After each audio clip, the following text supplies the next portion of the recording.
நம்ம பங்குச்சந்தைய எடுத்துக்கிட்டோம்னா, ப திடீர்னு பார்த்தோம்னா ஒரு ஏற்றத்தில இருக்கும். அப்புறம் திடீர்னு ஒரு சூழ்நிலையில போர்க்காலங்கள், வறட்சி அல்லது இயற்கை சீற்றங்கள் இந்த மாரி காலத்தில பார்த்துட்டோம்னா, அப்படியே இறக்கத்தில இருக்கும். இப்படி ஏத்தம், இறக்கமா இருக்கிற ஒரு விஷயம் பங்குச்சந்தையில இருந்தா, முதலீடு செய்றவங்க எப்படி ஒரு நிதானமா முதலீடு செய்வாங்க? இந்த ஒரு கம்பெனியில கொஞ்சம், அடுத்த கம்பெனியில கொஞ்சம் அப்படி மாறி, மாறி தாவிக்கிட்டு தான் இருப்பாங்க. அப்படிப்பட்ட பங்குச்சந்தைய பத்தி தான் இந்த காணொளியில நம்ம பார்க்க போறோம். இந்த காணொளி முதலாளித்துவமும், தொழிலாளித்துவமும் பகுதி எண் 11 கேபிட்டலிசம், லேபரிசம் பார்ட் நம்பர் 11.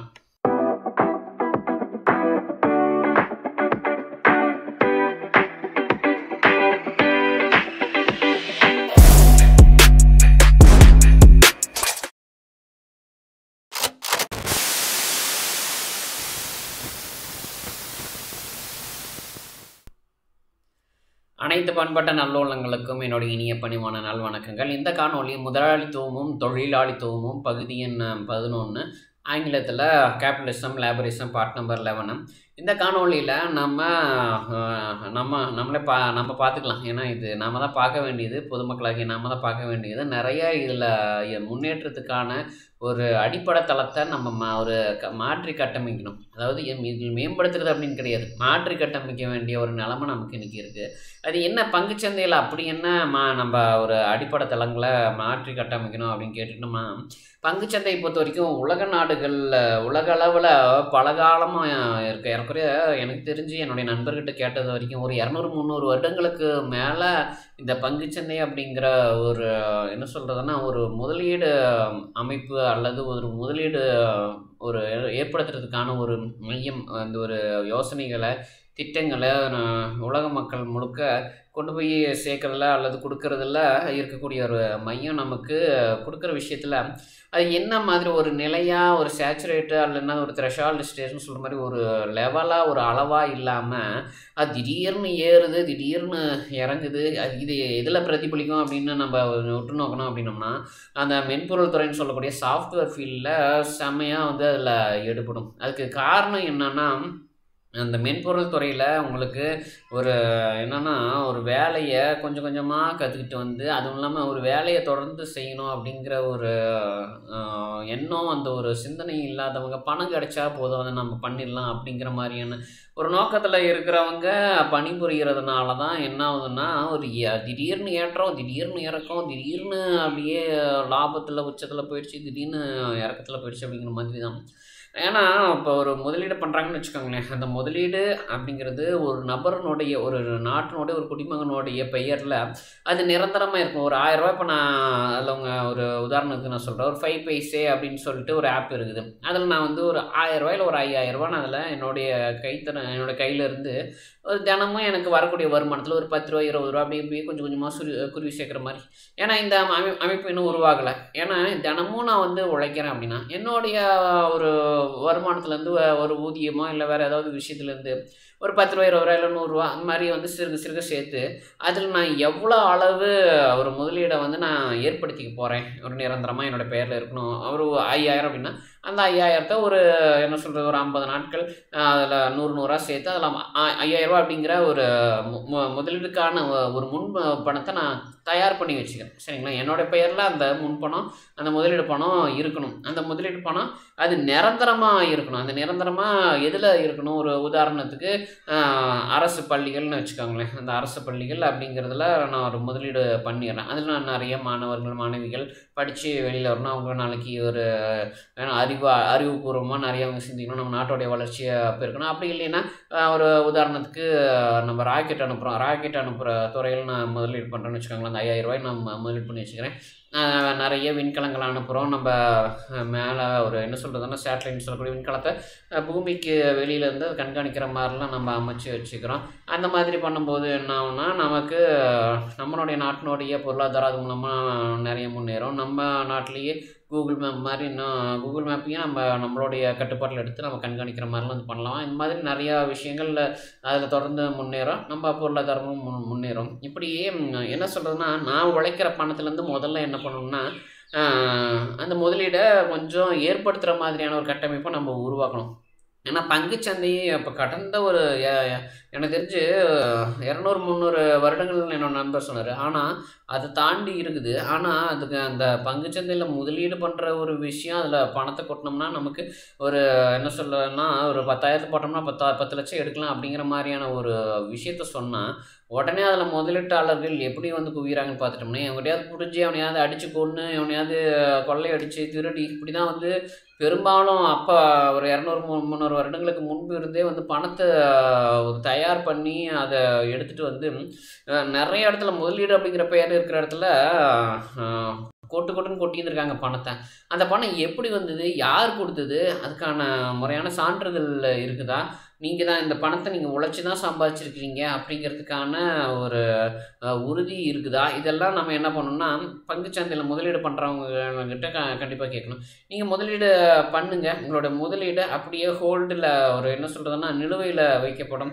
அந்த ஒரு நிலுவையில் அல்லது கிடப்பில் வச்சுட்டு நாளைக்கு இந்த பணம் வந்து சரியாக தான் நீங்கள் உழைச்சி தான் சம்பாதிச்சிருக்கிறீங்க, அந்த பணத்தை தான் நீங்கள் முதலீடு பண்ண வரீங்க அப்படிங்கிற விஷயம் தெரிஞ்சதுக்கப்புறம் தான் அந்த நிறுவனத்தினுடைய முதலீட்டில் கொண்டு போய் சேர்க்கப்படும். நம்ம முதலீடு நிறுவனத்தில் சேர்க்கப்பட்டு அதன் பிறகு அந்த நிறுவனத்தினுடைய ஒரு என்ன சொல்கிறதுனா அதனுடைய தொடக்கம், அந்த செயல்படுறதுக்கான தொடக்கம் ஏற்படுத்தப்பட்டு அதன் பின்னர் என்ன பண்ணணும், என்ன செய்யப்படணும்னா அதில் சரியான வருமானம் வருதா இல்லையாங்கிறது பார்க்கப்பட்டு அதிலிருந்து வருமானம் வந்ததுக்கப்புறம் உங்களுக்கு அதில் பங்குகள் ஒரு என்ன சொல்கிறது உங்களுக்கான பங்குகள் கொடுக்கப்படும், உங்களுடைய லாபங்கள் உங்களுக்கு வந்து சேரும் அப்படிங்கிற ஒரு கட்டமைப்பு நம்ம முதல்ல ஏற்படுத்தணும். அப்படி ஏற்படுத்தாதனால தான் என்னாச்சுன்னா திருடுறவன், கொலை பண்ணுறவன், கொள்ளையடிக்கிறவன், ஏமாத்துறவன், அப்புறம் என்ன தங்கத்துக்காக முதலீடு பண்ணுங்கள், அதுக்காக முதலீடு பண்ணுங்கள், இதுக்காக முதலீடு பண்ணுங்கள் அப்படின்னு சொல்லி ஒரு மூலச்செலவு பண்ணுறவன், அப்புறம்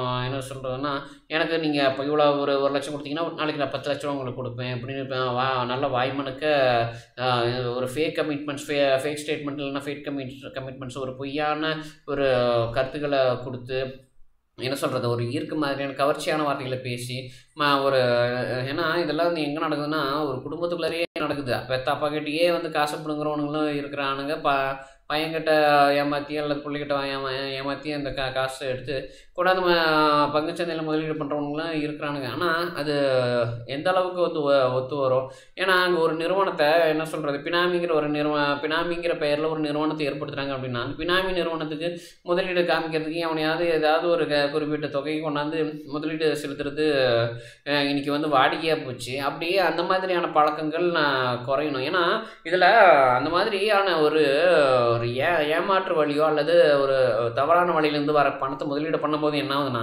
அந்த முதலீடு பண்ணிவிட்டு அந்த முதலீடு பண்ணவன் அந்த பணத்தை போட்டால் பணத்தை நம்ம ஒரு 10,000 போட்டால் 10 லட்சம் எடுக்கலாம் அப்படிங்கிற ஒரு கவனத்தில் தான் இருக்குது.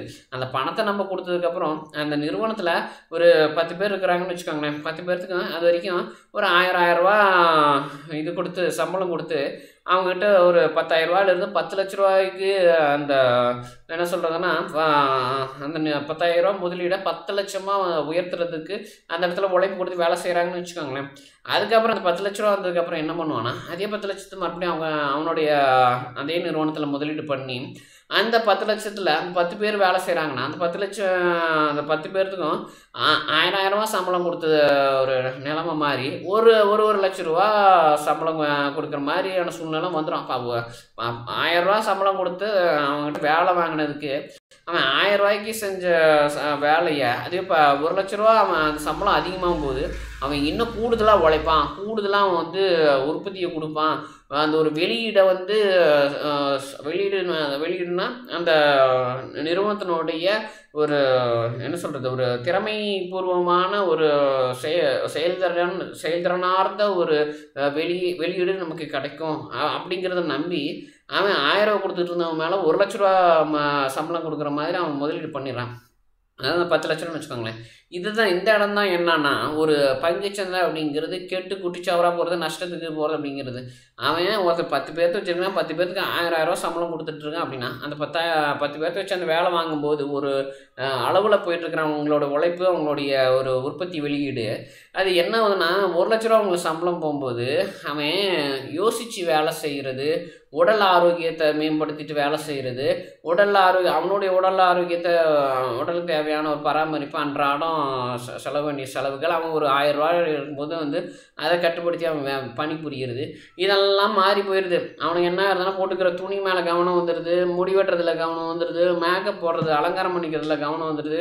அப்போ 1,00,000 ரூபா சம்பளம் வரும்போது என்ன ஆகுதுன்னா அவங்களுக்கு வேலைங்கிற ஒரு நிலைப்பாட்டுக்கான புத்தி மாதிரி எங்கெங்கேயோ போகுது. நம்ம அம்மா கிராமத்துலேருந்து இப்போ மென்பொருள் துறை மென்பொருள் நிறுவனத்துக்கு வேலை பணிபுரிய வரவங்கள நம்ம எடுத்துக்கோமே, அவங்களுக்கு என்ன ஆகுனா அம்மாவுக்கு ஒரு 4 மாடு கறவை மாடு வாங்கி கொடுக்கலாம், அப்பாவுக்கு வண்டி வாங்கி கொடுக்கலாம், தம்பிக்கு அதை வாங்கி கொடுக்கலாம், தங்கச்சிக்கு இது வாங்கி கொடுக்கலாம், நம்ம குடும்பத்துக்கு இதாக ஏதாவது பெரிய செலவு பண்ணலாம். இப்படி வந்து இந்த புத்தி போகும்போது என்ன ஆகுதுன்னா அந்த எண்ணம் அப்படிங்கிறது அவங்களுடைய திறமையே வந்து அப்படியே சாப்பிட்றதுன்னா என்ன அர்த்தம்? வேலையில் கவனத்தோடு நீங்கள் ஒரு 1000 ரூபா நீங்கள் சம்பளம் வாங்கும்போது அந்த செய்கிற வேலை உங்களுக்கு 1,00,000 ரூபா வரும்போது என்ன ஆகுதுன்னா உங்களுக்கு அந்த வேலையில் இருக்கக்கூடிய கவனம் குறைஞ்சி வரக்கூடிய பணத்தை செலவு பண்ணுறதுல, அதுவும் அந்த 1,00,000 ரூபா சம்பளம் இப்போ 1000 ரூபா சம்பளம் வாங்கினாங்கன்னா அவங்கள யாரும் எதுவும் கேட்க மாட்டாங்க.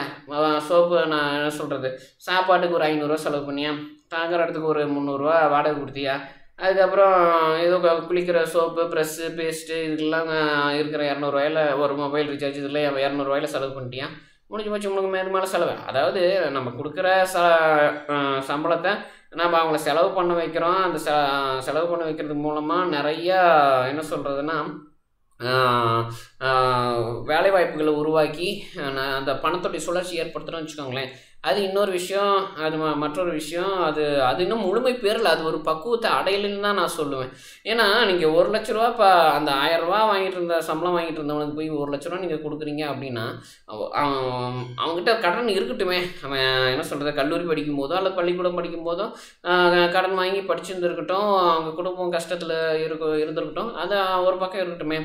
அதை நம்ம எப்படி சரி கட்டணும்னா அந்த அவன் வேலை பார்க்குற அவனுடைய பர்ஃபார்மன்ஸ் செயல்திறனுடைய சதவீதத்தை பார்த்து என்ன பண்ணணும்னா அவன் என்ன கடன்பட்டுருக்கிறான். நீங்கள் பங்குச்சந்தையிலேருந்தே எடுங்க, அவன் வேலை செஞ்சதுக்கு அவன் எவ்வளோ வருமானத்தை முதலீட்டாளருக்கு ஈட்டி கொடுத்துருக்குறான். அந்த வருமானத்துலேருந்து அவனுடைய ஒரு கல்வி கடனையோ இல்லை வீட்டு கடனையோ இல்லை அவங்க அப்பா அம்மா பட்டிருக்கிற கடனையோ அல்லது அவங்க ஏதாவது ஒரு சமூக விரோதியினுடைய ஒரு மூலச்செலவை அல்லது வந்து ஏதாவது ஒரு முயற்சினாலேயும் ஏமாற்றப்பட்டிருந்தா அந்த கடனை கட்டணும். அதுக்கு மேலே அது காவல்துறை. ஏன்னா இதில் பொறுத்த வரைக்கும் ஒரு ஷேர் மார்க்கெட்டுக்குள்ளார அடங்கி இருக்கிற ஒரு நிறுவனத்தில் பணிபுரியவருக்கு ஒரு கஷ்டம் அப்படின்னா அது கண்டிப்பாக அது நம்ம உலகத்தில் எந்த நாடாக இருக்கட்டும் வச்சுட்டோங்களேன், நம்ம நட்பு நாடு எதுவானாலும் இருக்கட்டும், அந்த அப்படியே ஒரு பங்கு சந்தையிலேருந்து ஒரு முதலீடு எடுத்து அதில் முதலீடு செஞ்சு நிறுவனத்தை நடத்துகிறவங்களுடைய நிறுவனத்தில் பணிபுரிகிறவங்களுக்கு எந்த கஷ்டம்னாலும் அது நம்ம கண்டிப்பாக அது நம்ம ஒரு அரசாங்கத்துக்கான அது நஷ்டம் அல்லது கஷ்டம் தான். அது மேலே வந்து கடும் நடவடிக்கை இருக்குன்னு யார் ஏமாத்தினாலும் அது தவறு தான். அப்படியே அவங்க ஏமாற்றப்படுபவர்கள் அது ஒரு வறுமைக்கு அல்லது ஒரு கடனுக்கு அல்லது ஒரு பிரச்சனைக்கு ஒரு என்ன சொல்கிறது பணம் நிறைய தேவை அப்படின்னு அவங்க சிந்திக்கக்கூடிய இடத்துக்கு தள்ளப்படுறாங்க அப்படின்னா அப்போ அது ஒரு என்ன சொல்கிறது நம்ம சமூகத்துக்கு ஏற்படுற ஒரு அவப்பெயர் அவ்வளோ தான்.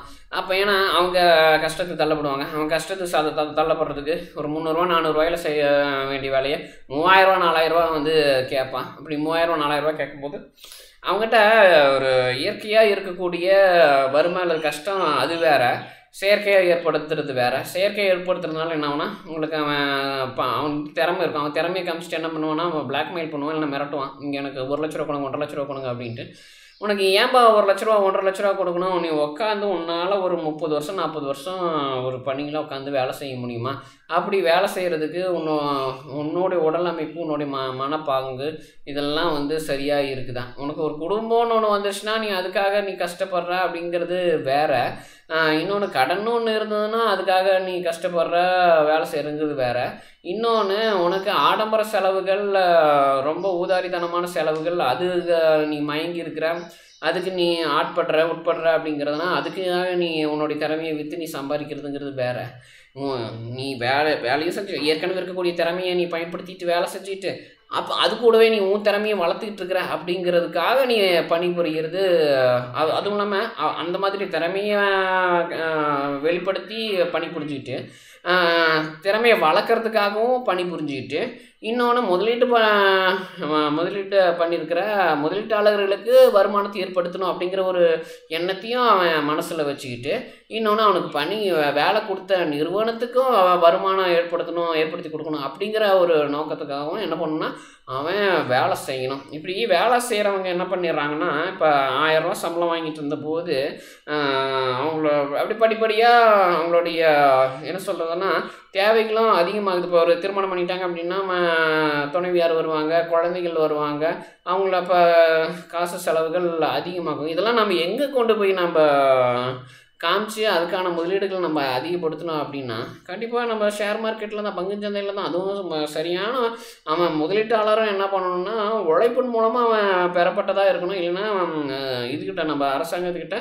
ஒரு அங்கீகாரம் பெற்ற அந்த அங்கே ஐடி எல்லாம் வெரிஃபைடுப்பா, எல்லாம் வந்து பர்ஃபெக்டாக இருக்குப்பா, துல்லியமாக இருக்குதுப்பா, இவனுக்கு நம்ம முதலீடு பண்ணுறதுக்கு அவன் கேட்குற தொகையை நம்ம கொடுக்கலாம்ப்பா அப்படின்னு தோணுச்சு அப்படிங்கிற ஒரு சூழ்நிலை நம்ம ஏற்படுத்திட்டா என்ன பண்ணோம்னா அவங்களுக்கு நம்ம முதலீடு பண்ணுறதுக்கான அனுமதியை வழங்கணும். இது உலகம் முழுக்கவே கொண்டு வரணும். இது கொண்டு வந்துட்டால் என்ன ஆகும்னா, இங்கே ஏமாற்றிட்டு எங்கெங்கேயோ பணத்தை பதுக்கி வச்சுட்டு கருப்பு பணத்தை எடுத்துக்கணும், இல்லை ஹவாலா பணம், அந்த பணம், இந்த பணம், கருப்பு பணம், அப்புறம் கள்ள நோட்டு பணம், இதெல்லாம் தாண்டி என்ன சொல்கிறதுனா ஒரு நேர்மையான முதலீடு மட்டும் நம்ம இதுக்குள்ளார வரணும். அப்படி முதலீடு பண்ணுறவங்கள்கிட்ட நம்ம ஒரு ஒப்பந்தத்தை முன்கூட்டியே எழுதி வாங்கிக்கணும். அது என்னன்னா, உங்களுடைய பணம் சரியான உழைப்பின் மூலமாக வரவழைக்கப்பட்ட பணமாக இருந்தால் மட்டும்தான் முதலீடுகளுக்கு அனுமதி வழங்கப்படும். ஒருவேளை அதை பரிசோதனை பண்ணுறதில்ல, சோதனை செஞ்சு பார்க்குறதில்ல, உங்களுடைய பணம் முறைகேடாக வந்திருக்கிறது, வேற ஒருத்தர்கிட்ட இருந்து வாங்கியிருக்கிறீங்க, அல்லது வேற ஒருத்தரை ஏமாற்றி அந்த பணத்தை நீங்கள் அக்கௌண்ட்டில் வச்சுட்டு அவங்ககிட்ட அவனுக்கு தெரியாமல் ஓடி ஒழிஞ்சு அவங்ககிட்ட தப்பிச்சு வந்து இங்கே பங்குச்சந்தையில் முதலீடு பண்ணுறீங்க. அப்போ இந்த மாதிரியான விஷயங்கள்.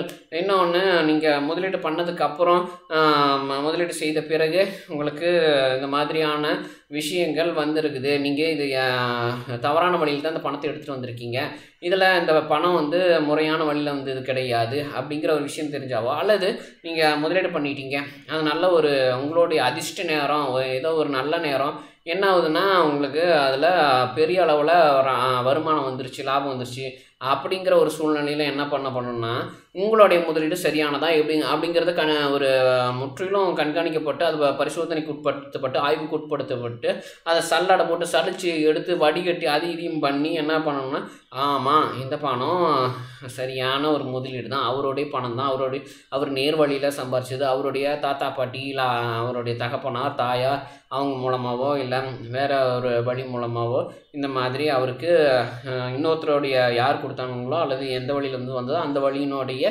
ஒப்புதல் மூலமாகத்தான் அந்த முதலீடு வந்திருக்கு அப்படின்னு உறுதிப்படுத்தப்பட்டதுக்கப்புறம் தான் அந்த லாபம், முதலீடு செஞ்ச பணம் எல்லாமே உங்களுக்கு போகும். ஒருவேளை உங்கள் மேலே யாராவது இப்போ நீங்கள் கண்டிப்பாக இதில் என்ன பண்ணணும்னா, ஒவ்வொரு பங்குதாரனுடைய முகத்தை அவங்களுடைய புகைப்படுத்த நல்லா தெளிவாக என்ன பண்ணணும்னா நம்ம இதில் ஆன்லைன் இணையதளத்தில் நம்ம வெளியிட்டணும். உலகம் முழுக்கவே ஒரு பங்கு முதலீடு பண்ணுறாங்க அப்படின்னா அவங்களுடைய புகைப்படம் இருந்தாகணும். ஏன்னா எங்கேயாவது யாரையாவது ஏமாற்றிட்டு வந்திருப்பான், ஆனால் என்ன பண்ணியிருப்பான்னா, நான் இது உழைச்சி சம்பாரிச்சது, அது பண்ணது, இது பண்ணது, இது என்னோட பணம் அப்படின்லாம் சொல்லுவான்.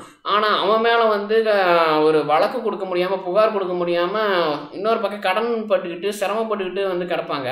அப்போ உங்களுடைய புகைப்படங்களை வந்து நம்ம இணையதளத்தில் முதலீட்டாளர்களுடைய புகைப்படங்கள் அப்படின்னு சொல்லிட்டு அதை நம்ம வெளியிட்டோம் அப்படின்னா அவங்க என்ன பண்ணுவாங்க அப்படின்னா, கண்டிப்பாக அதெல்லாம் பார்த்துட்டு, ஆமாம் இவர் என்னுடைய பணத்தை ஏமாற்றிட்டு தான் போனார், என்னோடய படத்தை இவ்வளோ பணத்தை ஏமாற்றிட்டார் அப்படின்னு சொல்லிட்டு நான் அந்த புகைப்படத்தை பார்த்து இது பண்ணுறவங்க.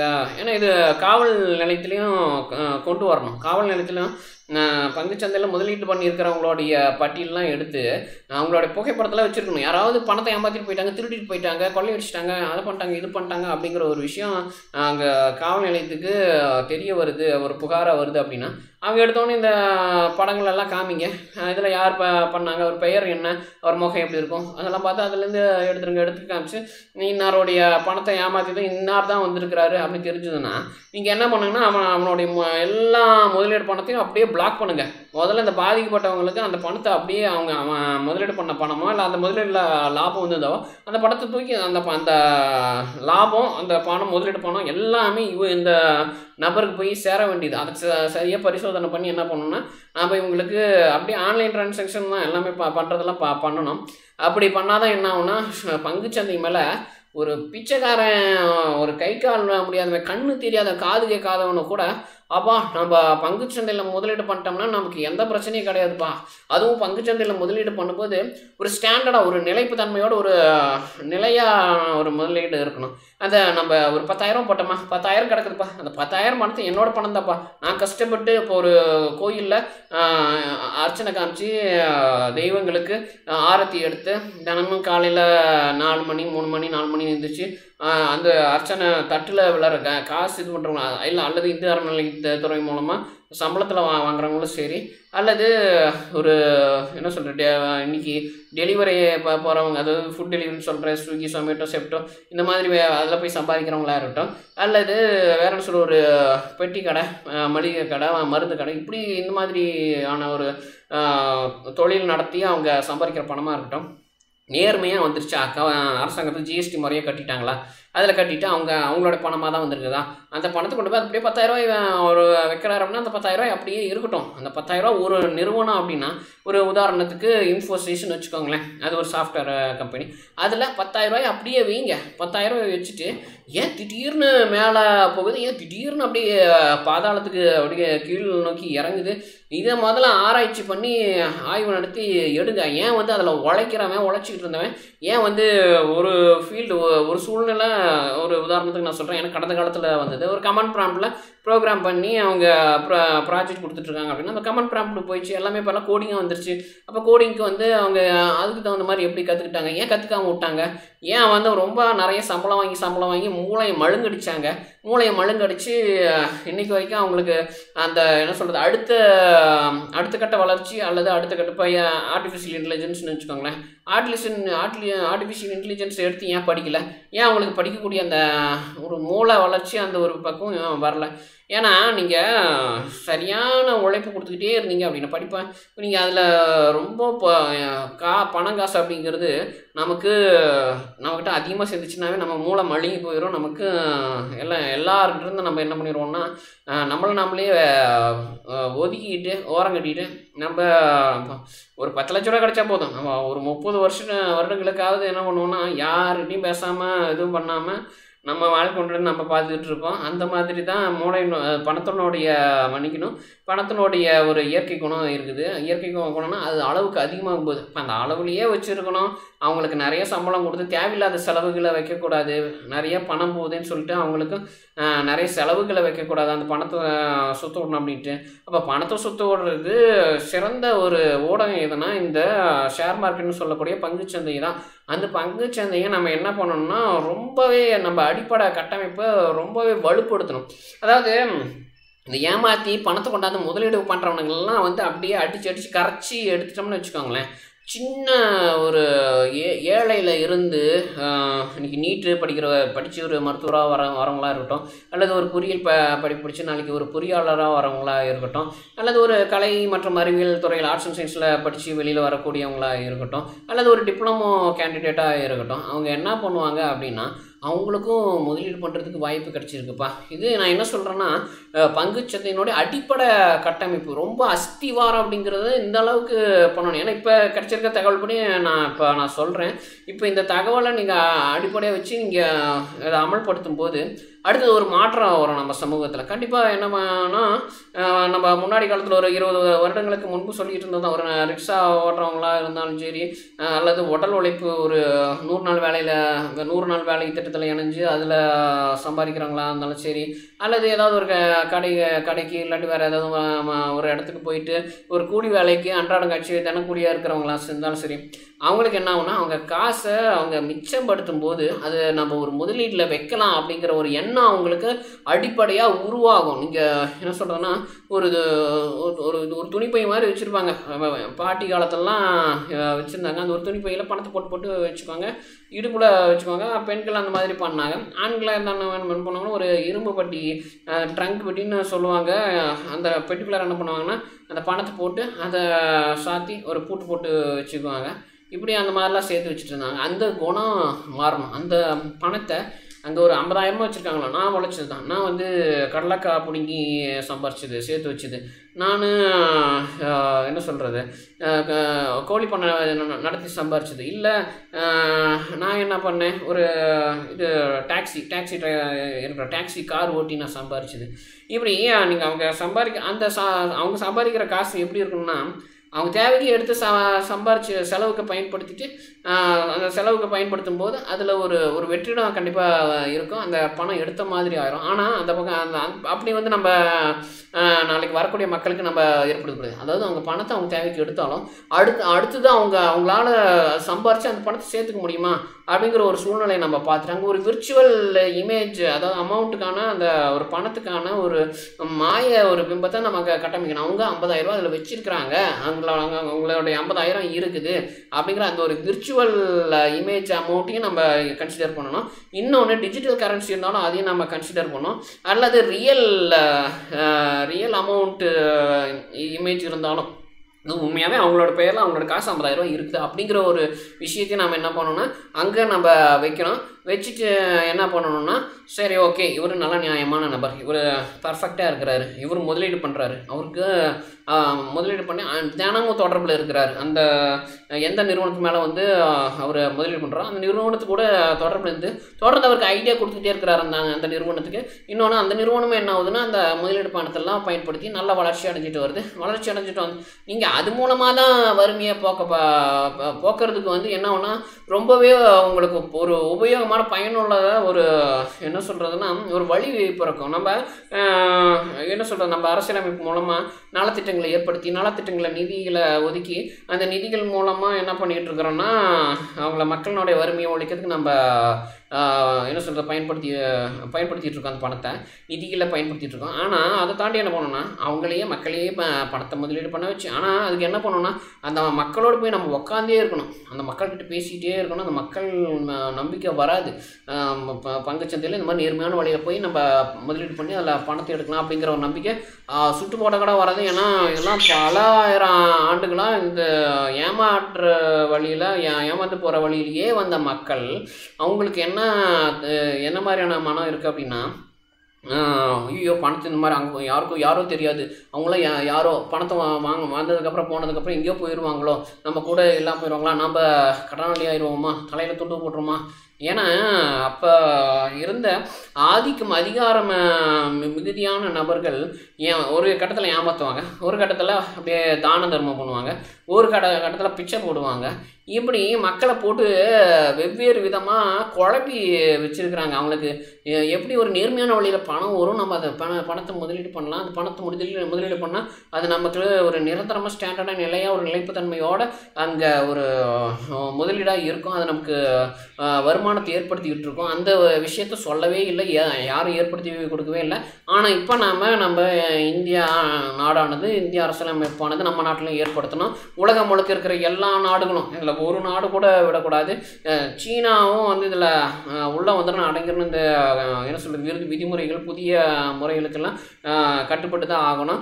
எவங்ககிட்டையும் எங்கேயோ நீ சம்பாரித்த காசு எங்கெங்கே இருந்து வந்தது அதெல்லாம் எனக்கு கணக்கு காமின்னு சொல்லி அந்த நாட்டுக்குள்ளே போய் நம்ம பரிசோதனை பண்ணி அதுக்கப்புறம் அவன் காசு நல்ல காசு உண்மையான காசாக இருந்தால் மட்டும்தான் அவனுக்கு மற்ற நாடுகளில் முதலீடு பண்ணுறதுக்கு மற்ற நாடு நேர்மையான வழியில் உழைச்சிட்ருக்கிற நாடுகள்லாம் சேர்ந்து என்ன பண்ணணும்னா அங்கீகாரம் கொடுக்கணும், அப்ரூவல் கொடுக்கணும். அந்த மாதிரி இருந்தால் மட்டும்தான் என்ன அப்படி அந்த நேர்மையான ஒரு முதலீடு வந்து பார்த்திங்களா, அந்த நேர்மையான முதலீட்டை என்ன பண்ணணும்னா அதுக்கப்புறம் அங்கே வேலை செய்கிறவங்க நம்ம கண்காணிக்க வேண்டியதாக இருக்குது. வேலை செய்கிறவங்க இப்போ என்னுடைய வாழ்க்கையில் ஒரு 10-12 வருடங்களில் நான் உழைச்சிருந்துருப்பேன். எனக்கு நிறைய சம்பளம் வரும்போது என்னாச்சுன்னா என்னால் யோசிக்க முடியல, மூளை மழுங்கி போச்சு, நிறைய செலவு பண்ணேன். அந்த பணத்தினுடைய மோகத்தில் நான் வந்து பாதிக்கப்பட்டேன். ஆனால் அதுவே ஒரு 6000-7000 சம்பளத்துக்கு போன போது நான் நல்லா வேலை செஞ்சேன் நிறையா. அதில் தான் என்னுடைய அறிவியே வந்து பட்டத்திட ஆரம்பித்தேன். எனக்கு அப்போ வேலை கொடுத்தவங்க, எனக்கு வேலை கொடுத்த நிறுவனத்தில் இருந்த மேலாளர், அப்புறம் கூட புரிஞ்சவங்க, எனக்கு அவங்க சூழ்நிலை ஏற்படுத்தி கொடுத்தது, எனக்கு கண்காணித்தது, எனக்கு எவ்வளோ சம்பளம் கொடுத்தா நான் நல்லா வேலை செய்வேன், ஒரு குறிப்பிட்ட அளவுக்கு மேலே சம்பளம் போச்சுன்னா ஒரு அடிப்படையாக வந்து வேலை செய்கிறதுக்கான அறிவு திறன் மேம்படாது, மழுங்கி போயிடுவேன். இதெல்லாமே பார்த்து தான் எனக்கு என்ன பண்ணாங்கன்னா என்னை சம்பளம் கொடுத்து அந்த இடத்துல என்னுடைய வளர்ச்சியும் பார்த்தாங்க, என்னோடய திறமையை வந்து நான் எப்படி நல்லா வேலை செய்கிறேன் அப்படிங்கிறதையும் கண்காணிச்சாங்க. அந்த விஷயத்தை தான் நான் என்னென்னா அப்படியே இங்கே நான் கொண்டு வரேன். நம்ம நாடு மட்டும் உலகத்தில் உள்ள எல்லா மக்களும் ஒரு நல்ல விதமாக இதில் பயனடையணும் அப்படிங்கிறதுக்காக தான் இந்த காணொலி நான் பதிவிடுறேன். இப்போ இந்த காணொலி சொல்லியிருக்கிற விஷயங்கள் என்னென்ன மாதிரியான மாற்றங்களை நம்ம நடைமுறையில் உலகம் முழுக்க பங்குச்சந்தை ஏற்படுத்தினா அது திடீர்னு ஒரு ஏற்றம் இல்லாமல் ஒரு திடீர்னு இறக்கத்தில் போய் நஷ்டமாயிடுச்சு, அவ்வளோதான் பணம் போச்சு அப்படிங்கிற ஒரு என்ன சொல்கிறது மன கசப்பை மனிதர்களிடத்தில் ஏற்படுத்தாமல் முதலீடு பண்ண பணம் அப்படியே இருக்குது. நிறுவனத்தில் ஒரு தொடர்ச்சி ஒரு என்ன சொல்கிறதுன்னா நீங்கள் இறக்கத்தில் போய் நஷ்டத்தில் போய் அதிலிருந்து நீங்கள் மீண்டும் எப்படி சொல்கிறது ஃப்ளைட்டை டேக்கப் பண்ணுற மாதிரி இப்படி செங்குத்தாக இறங்கி மறுபடியும் இப்படி நெட்டமாக இப்படி ஏறதுக்கு பதிலாக நீங்கள் என்ன பண்ணுங்கன்னா நீங்கள் இப்படி ஒரு ஓடுதளத்துலேருந்து இப்படி ஃப்ளைட்டை எடுத்துட்டிங்களா, ஃப்ளைட் எடுத்து இப்படி இப்படி ஓடுதலாம் அப்படிங்கிறது ஒரு நிலையாக ஒரு நிலத்து மேலே இருக்குது. அதிலிருந்து இப்படி ஃப்ளைட் இப்படி டேக்கப் எடுத்து அதுக்கப்புறம் நீங்கள் இப்படி கொண்டு போகிற மாதிரியான ஒரு நிலையை ஏற்படுத்துங்கன்னு நான் கேட்டுக்கிறேன். அதாவது எப்படின்னா ஒரு அஸ்திவாரமாக ஒரு அடிப்படையாக ஒரு முதலீடு பண்ணுறதுக்கான தொகையெல்லாம் அமௌண்ட்டு அந்த பணம்லாம் இருக்குது. அந்த பணத்தை நீங்கள் எடுத்து முதலீடு பண்ணிட்டீங்க. முதலீடு பண்ணி அவங்க அப்படி ஏறி நீங்கள் ஒரு குறிப்பிட்ட நிலையில் நீங்கள் அதில் பயணம் செய்யுங்க, அதாவது வேலை செய்யுங்க. நீங்கள் ஒரு லாபம் கொடுங்க, ஒரு குறிப்பிட்ட லாபம் கொடுத்துட்டு நீங்கள் அந்த லாபம் எப்படி இருக்கக்கூடாதுன்னா ராக்கெட் மாதிரி அப்படியே மேலே பறந்துட்டு போச்சுன்னா ஒரு குறிப்பிட்ட அளவுக்கு மேலே நம்ம புவியீர்ப்பு விசையை தாண்டி ரொம்ப மேலே போயிடும். அப்புறம் அதனோட வேகம் அதிகமாயிரும். அதனோடைய கட்டுப்பாடு நம்ம கண்காணிக்கிறது பெரிய சிக்கலாயிரும். அதையும் நம்ம ரொம்ப சிரமப்பட்டு பார்க்க வேண்டியதாக இருக்கும். அப்படி இல்லாமல் சரியான ஒரு இதில் டேக்கப் ஆகி அது கரெக்டாக போய் அந்த ஒரு லெவல்லே போயிட்டுருக்கணும். அந்த போயிட்டுருக்கும்போது அதில் ஒரு நல்ல ஒரு சூழ்நிலை வரும்போது என்னன்னா அதோட மேலே உயரமாக போகலாம். அப்படி இல்லை அப்படின்னா அதே நிலையில் பறந்துக்கிட்டே இருக்கணும்.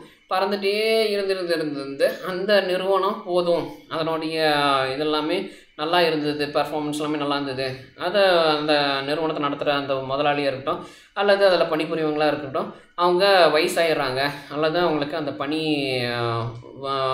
இதுக்கு மேலே வேற ஒரு நிறுவனத்தில் போய் பணிபுரிஞ்சால் அவங்களுக்கு இன்னும் அவங்களோட அறிவை அவங்களுடைய திறமைகளை காமிக்க முடியும் அப்படிங்கிற ஒரு விஷயம் தோணுன்னா அந்த நிறுவனத்தை மூடிட்டு அவங்க சொல்லிவிட்டு அதை நிறுத்திட்டு ஏன்னா இன்றைக்கி இருக்கிற நம்மளுடைய உலகம் முழுக்கவே என்னென்னா ஒரு நிறுவனத்தை திறந்தாச்சு அப்படின்னா அதை மூடணும் அப்படின்னா நஷ்டமாக இருந்தாலும் மூடக்கூடாது, லாபம் வந்தாலும் மூடக்கூடாது, ரெண்டும் சரிசமமாக வச்சு தான் மூடணும் அப்படிங்கிற ஒரு சட்டம் இருக்குது. அப்போ அந்த மாதிரி இல்லாமல் நிறுவனத்தை எந்த அளவுக்கு அவங்க கொண்டு போயிருக்கிறாங்க அது வரைக்கும் அதை அவங்க நடத்தினது வரைக்கும் அவங்க அது மூடும்போது அவங்களோட விருப்பம் அதை மூடிட்டு அல்லது வேறு ஒருத்தர்கிட்ட விற்றுட்டு அதை அவங்க அதில் பணத்தை எடுத்துகிட்டு ஒரு நிம்மதியாக போய் செட்டில் ஆயிடலாம், வாழ்க்கையின் மேலே நிம்மதியாக கழிக்கலாம் அப்படின்னு அவங்களுக்கு தோணுதோ அந்த மாதிரியான காலகட்டத்தில் என்ன பண்ணணும், அந்த மாதிரியான ஒரு சூழ்நிலை வரும்போது என்ன பண்ணணும். ஏன்னா அவங்க ஒரு குறிப்பிட்ட அளவு வரைக்கும் அதை வளர்த்து வச்சுருப்பாங்க. அதுலேருந்து இன்னும் குறிப்பிட்ட அளவுக்கு வேற ஒரு நிறுவனம் வந்தாவோ இல்லை அல்லது அதை மூடினதுக்கப்புறம் வேற ஒரு புதிய நிறுவனம் வந்தாவோ இந்த முதலீட்டாளர்கள் அவங்க போய் யோசனைகளை சொல்லுவாங்க. இந்த மாதிரி இதில் முதலீடு பண்ணியிருந்தோம், அந்த மாதிரி இந்தந்த வகையில் அவங்க அதில் திட்டங்கள் போச்சு, வேலைகள் போச்சு அப்படிங்கிறதெல்லாம் சொல்லுவாங்க. அப்புறம் அதுலேருந்து ஒரு என்ன சொல்கிறதுனா நம்ம நஷ்டத்தில் பக்கம் இறங்காத மாதிரியான ஒரு நிலையில் நம்ம அதில் பறக்கலாம், அதாவது லாபத்தை எடுக்கலாம், நல்லா வேலை செய்யலாம், ஒரு மன நிம்மதியோடய வேலை செய்யலாம். அதே மாதிரி அந்த ஒரு வேலை தொடர்ந்து ஒரே நிலையில் வந்து போயிட்டுருக்கணும் அப்படின்னா சமூகத்தில் நம்ம அதுக்கு நம்ம எப்படி ஒத்துழைப்புகளை கொடுக்கணும் அப்படிங்கிற விஷயத்தையும் ஆய்வு பண்ணலாம். அந்த மாதிரி செஞ்சோம் அப்படின்னா கண்டிப்பாக நமக்கு பங்குச்சந்தையில் திடீர் இறக்கணும்னு அதாவது ஒரு சின்ன சறுக்கல்கள் வரலாம். ஆனால் திடீர் சறுக்கல்கள் என்ன சொல்கிறது, ரொம்பவே கீழே விழுந்து நஷ்டமாகி வறுமையில் போகிற அளவுக்கு நஷ்டம் இல்லாத மாதிரியான ஒரு நிலைமையை நம்ம ஏற்படுத்தலாம் அப்படிங்கிறது இந்த காணொலியை நான் சொல்லிக்கிறேன். பங்குச்சந்தை பற்றி இப்போ இதில் நிறையவே புதிய விஷயங்கள் நான் சொல்லியிருக்கிறேன். என்னுடைய இந்த காணொலியை லைக் பண்ணுங்கள், மறக்காமல் சப்ஸ்கிரைபர் ஆகிக்கோங்க. சப்ஸ்கிரைபர் ஆகிட்டிங்கன்னா உங்களுக்கு என்னுடைய காணொலி அடுத்தடுத்து தொடர்ந்து உங்களோட என்ன சொல்கிறது, உங்களை பார்வையை தேடி நோட்டிஃபிகேஷன் மூலமாக வந்துகிட்டே இருக்கும். அப்போ என்ன ஆகுனா உங்களுக்கு நீங்கள் பல விஷயங்கள் இது மூலமாக நீங்கள் யோசிக்கலாம், சிந்திக்கலாம். நம்ம அரசியலமைப்பில் நம்ம என்னென்ன மாதிரியான விஷயங்கள் இருக்குது அப்படிங்கிறத நீங்கள் கண்காணிக்கலாம். கண்டிப்பாக ஒரு நல்ல ஒரு பயனுள்ளதாக தான் இருக்கும். இதை நீங்கள் சிறுவர்கள் கூட நீங்கள் காமிச்சு பாருங்கள். இதில் கமெண்ட் பண்ண வேண்டாம். நான் கமெண்ட் ஏன்னா இந்த காணொலி சிறுவர்களுக்கும் ஒரு எது அப்படிங்கிற ஒரு விஷயத்துல அந்த ஆப்ஷன் அந்த தேர்வை நான் கொடுத்துட்டேன்னா அதுக்கப்புறம் கமெண்ட் இதாக ஓப்பன் ஆகுது. அதனால் நீங்கள் ஷேர் பண்ணுங்கள். கண்டிப்பாக நம்ம அடுத்த தலைமுறை, இப்போ இருக்கிற தலைமுறை, அடுத்த வரக்கூடிய தலைமுறை, அவங்களுக்குலாம் இந்த விஷயம் என்னங்கிறது புரியணும். புரிஞ்சால் தான் அவங்களாலையும் பெட்டராக பெர்ஃபார்ம் பண்ண முடியும். இன்னும் சிறப்பாக அவங்களால இன்னும் எதிர்காலத்தில் நல்ல நம்ம சமூகத்தை வளர்க்க முடியும் அப்படிங்கிறது நான் உறுதியாக நான் சொல்லிக்கிறேன். இதே மாதிரி நான் அடுத்தடுத்த தகவல் கிடச்சதுன்னா உங்களை காணொலி மூலமாக நான் கண்டிப்பாக சந்திக்கிறேன். நன்றி, வணக்கம்.